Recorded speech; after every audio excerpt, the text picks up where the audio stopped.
This is how the new D13TC works. Air flows through the engine and into the cylinder. Injectors spray fuel into the compressed air, causing it to ignite. The piston's patented wave-shaped interior guides the flame back to the center of the cylinder for a concentrated and efficient burn.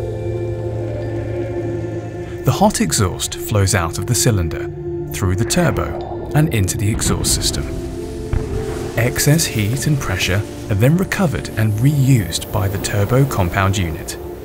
This turbine directs energy to a gear link that pushes the crankshaft, giving the engine extra momentum and power. The result is an engine that makes full use of the available energy at every stage.